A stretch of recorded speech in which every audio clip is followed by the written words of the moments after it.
Okay, tonight is the 1st of August, 2010, and we come to Sutta number 32, Majjhima Nikaya, Mahagosinga Sutta, the greater discourse in Gosinga.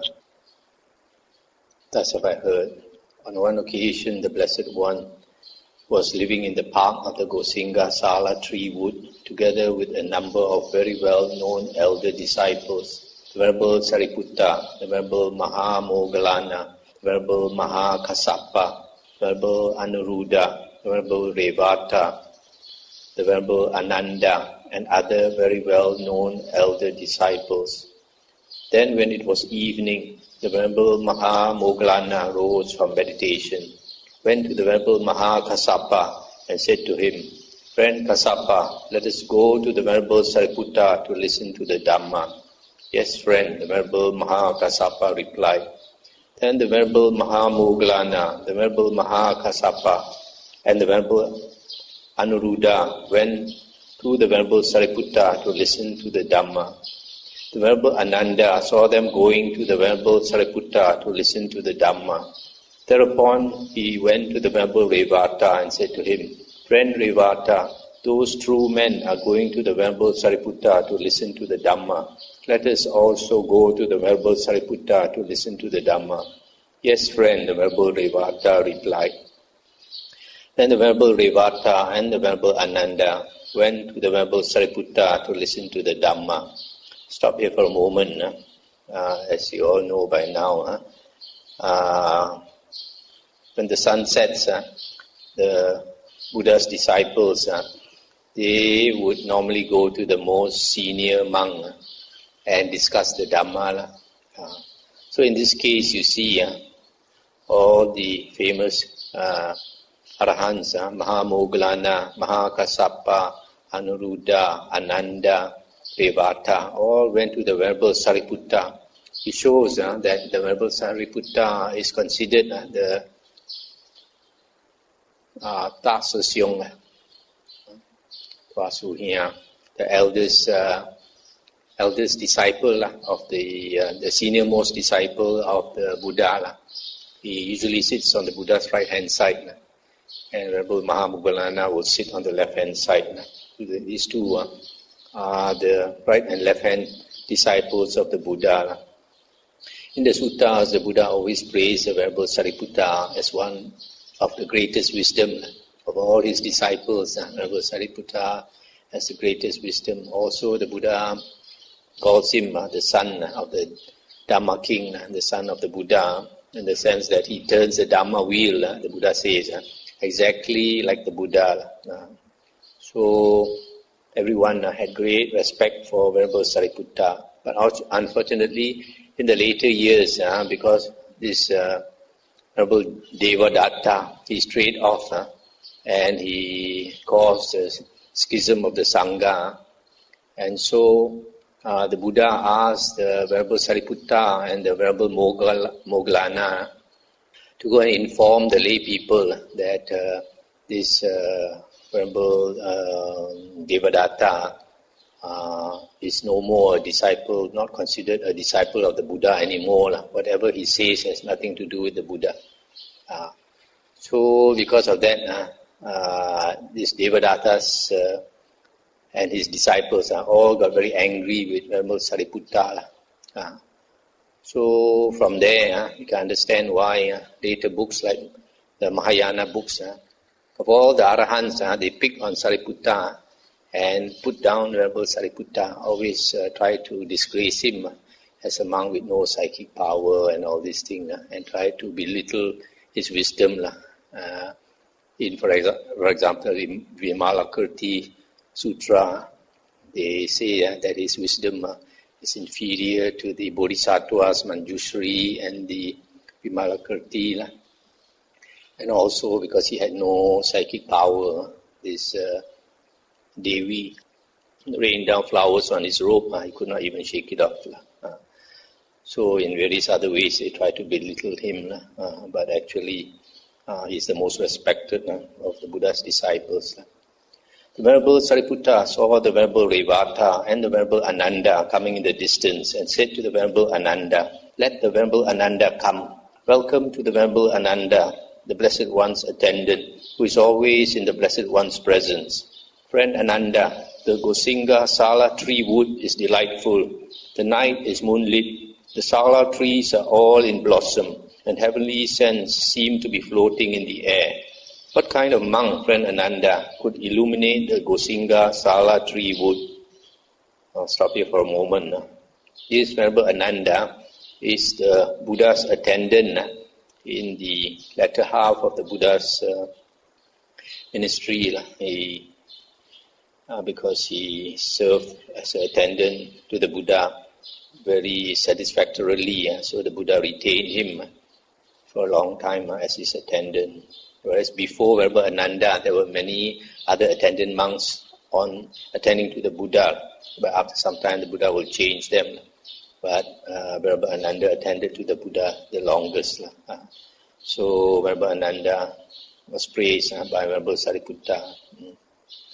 So Venerable Sariputta asked Venerable Ananda, what kind of monk could illuminate the Gosinga Sala tree wood? Would be worthy of this Sala, of this wood. And he replied, "Dear friend Sariputta, a monk has learned much, remembers what he has learned, and consolidates what he has learned.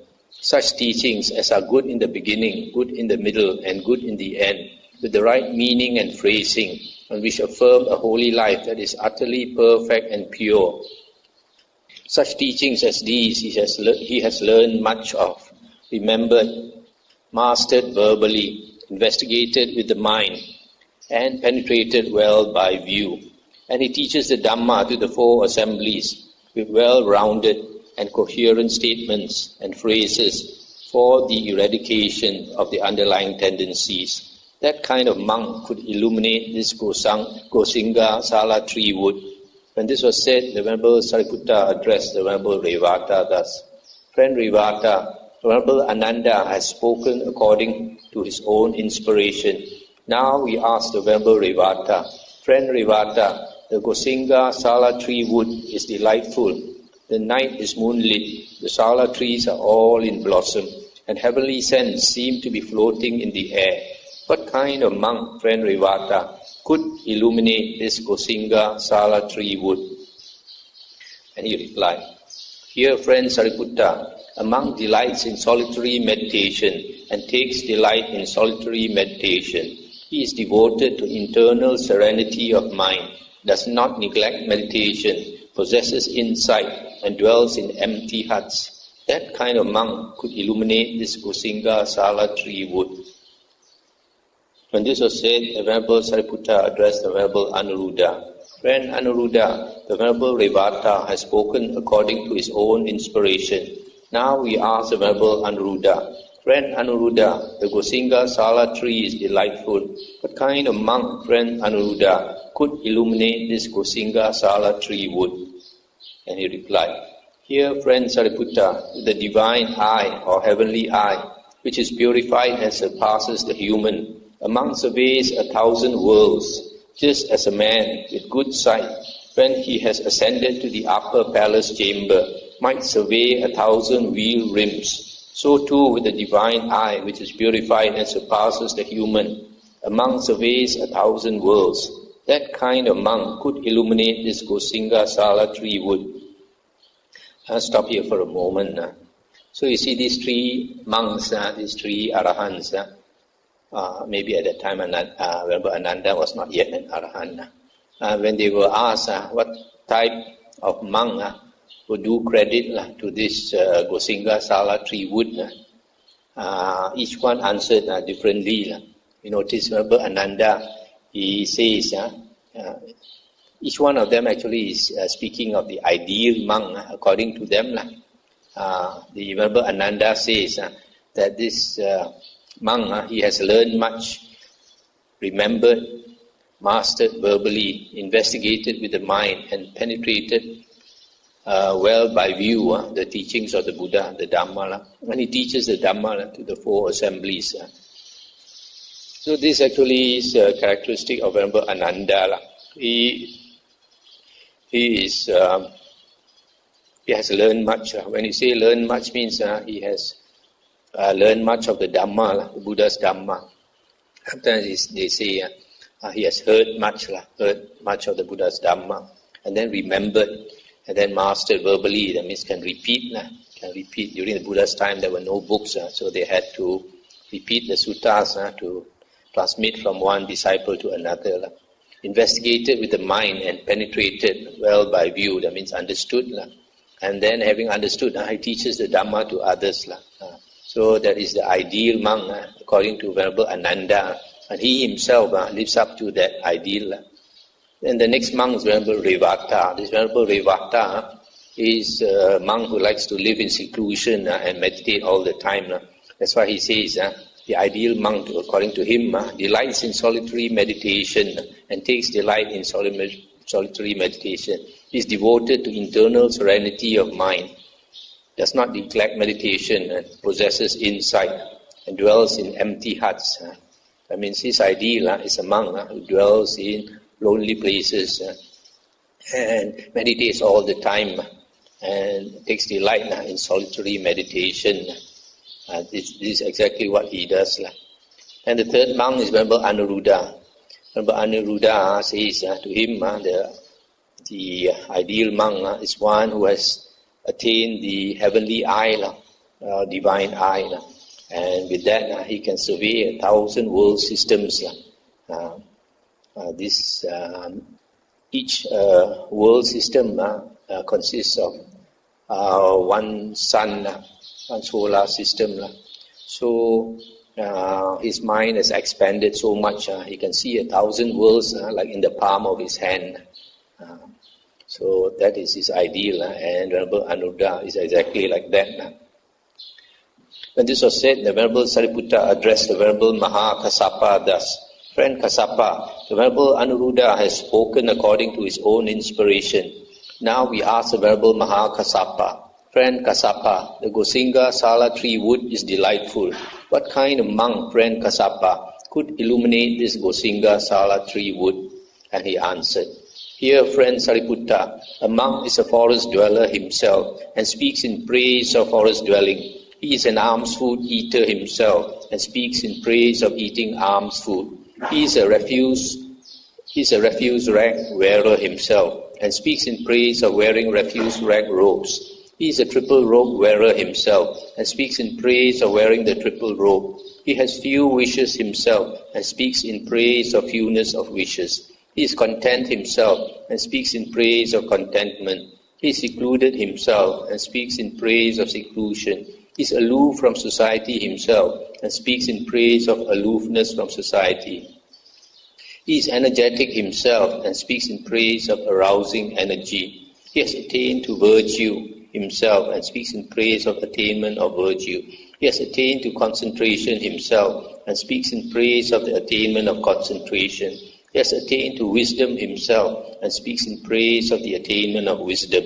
He has attained to deliverance or liberation himself and speaks in praise of the attainment of deliverance. He has attained to the knowledge and vision of deliverance himself and speaks in praise of the attainment of the knowledge and vision of deliverance. That kind of monk could illuminate this Gosinga Sala tree wood. I'll stop here for a moment now. So here you see, Venerable Mahagosinga, his ideal monk practices so many things. One, he's a forest dweller. He likes to live in the forest. And then secondly, he's an alms food eater. He only begs for his food. He refuses to go to lay people's house to eat. Every day he goes to beg for his food. And then he's a refuse rag wearer himself.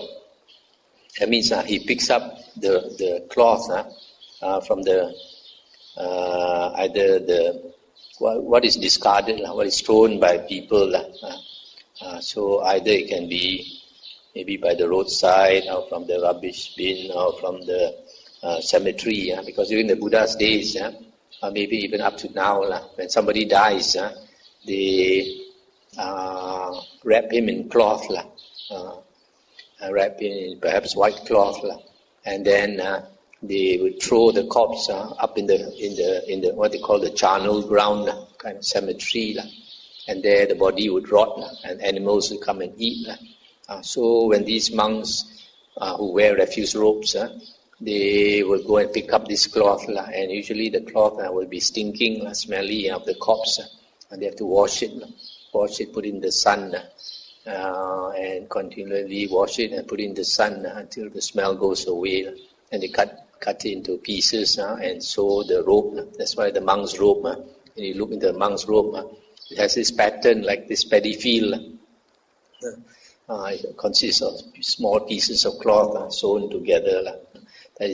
So there are monks like him. You refuse to accept robes from lay people. You only look for thrown away cloth, which you will use and sew into a robe. That is called the Pangsukula robe, refuse rag robe. And then he has fewness of wishes, very few things that he wants, very few things. Because of that, he's contented. And then secluded, likes to live in secluded places. And then aloof from society. Even if he has to live in a monastery with other monks, he's aloof from other monks. Will not want to talk with other monks. Not like some people in our monastery, Chakapanya. And then energetic, always putting forth effort to keep his mind recollected. Sati is always remembering our meditation object. Whether it is remembering the breath, observing the breath, or chanting or whatever, Sati is always remembering to keep your attention, your mindfulness there, instead of straying out to the six senses. That is energetic. Attain to virtue, he keeps the precepts or the rules in the Vinaya books for a monk. And then attain to concentration, has attained the jhanas. Attain to wisdom. He understands the Four Noble Truths and the other dharmas. Attain to deliverance, he has attained liberation, has become arahant. So according to Venerable Kassapa, that is the ideal monk. You notice of all the monks, he has a long list here. When this was said, the Venerable Sariputta addressed the Venerable Mahamoggallana thus: Friend Moggallana, Venerable Mahakassapa has spoken according to his own inspiration. Now we ask the Venerable Mahamoggallana: Friend Moggallana, the Gosinga Sala tree wood is delightful. What kind of monk, friend Moggallana, could illuminate this Gosinga Sala tree wood? And he answered: Dear friend Sariputta, two monks engaged in a talk on the higher Dhamma, and they question each other, and each being questioned by the other answers without foundering, and their talk rolls on in accordance with the Dhamma. That kind of monk could illuminate this Gosinga Sala tree wood. Stop here for a moment. This Venerable Moggallana is the monk with the greatest psychic power. So when he's asked what kind of monk could illuminate this Gosinga Sala tree wood, instead of saying the monk with all types of psychic power, he says, surprisingly, he says the monk who can discuss Dhamma and can answer Dhamma without foundering, without wavering, without doubt, and can continue to talk on the Dhamma. So that also shows that he is very knowledgeable in the Dhamma. That's why he can teach other monks.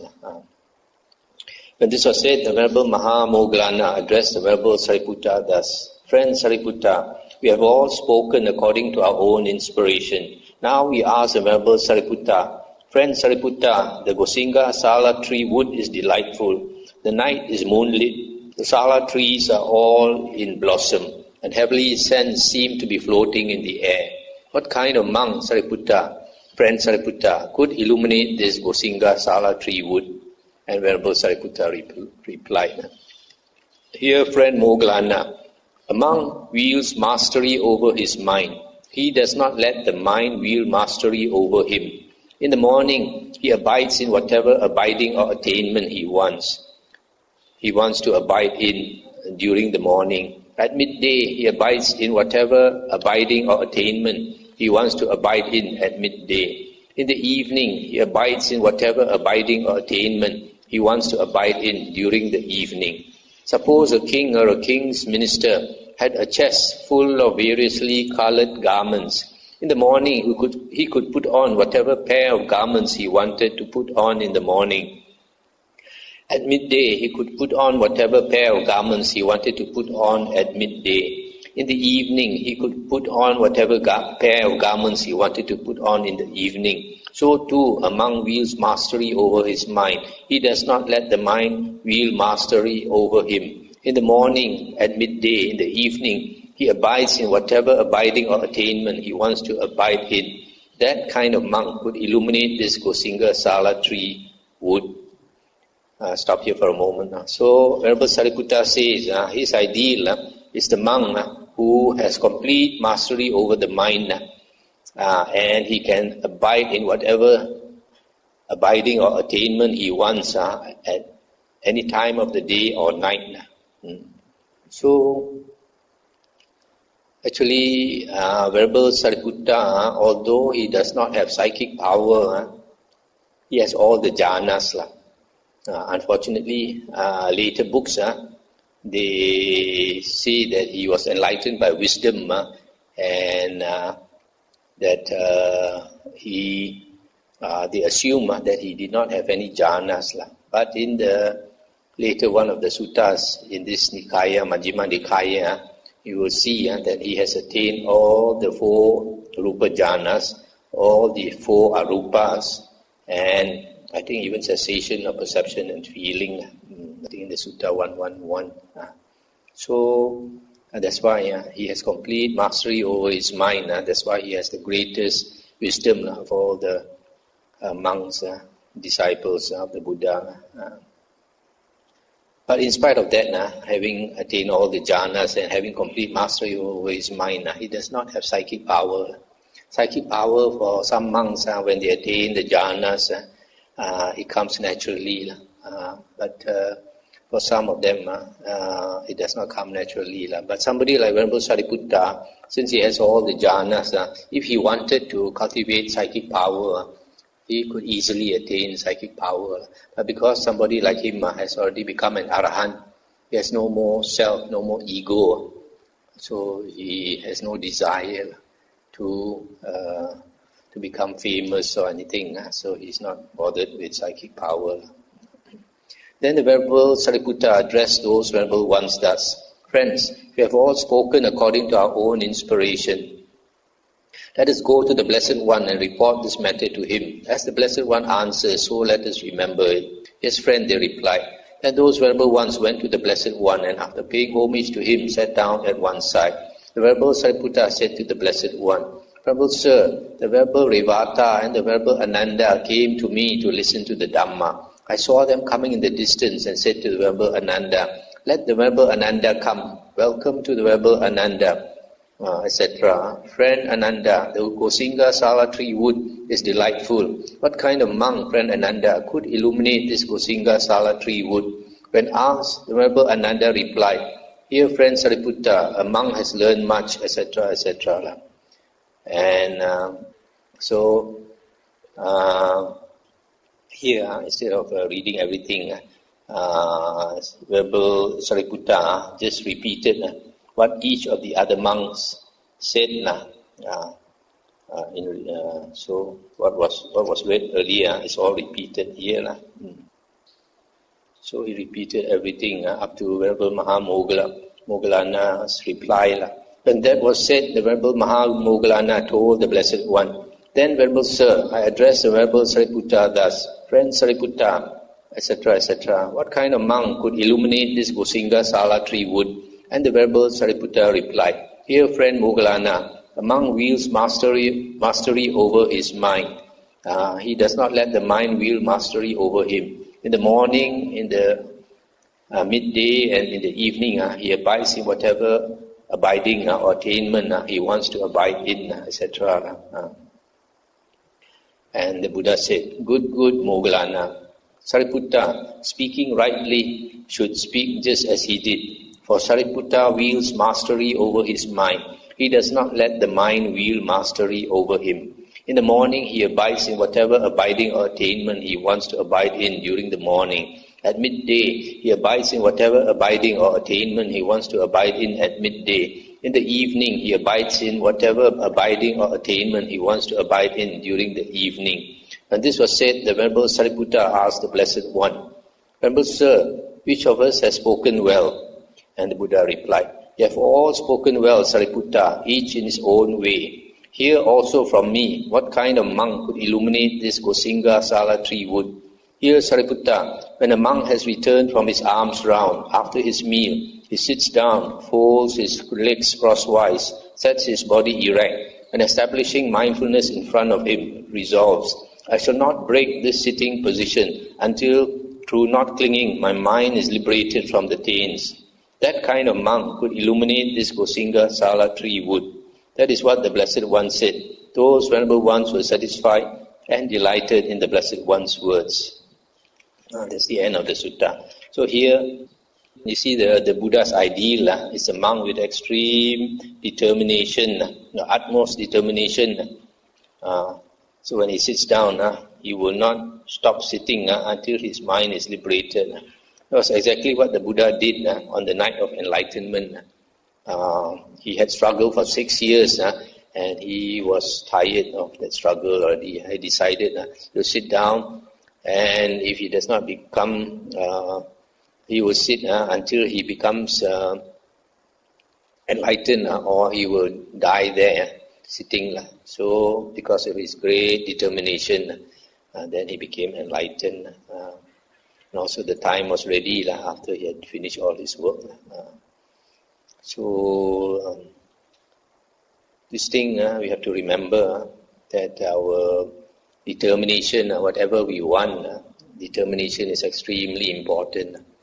The problem is for most people, we have too many desires.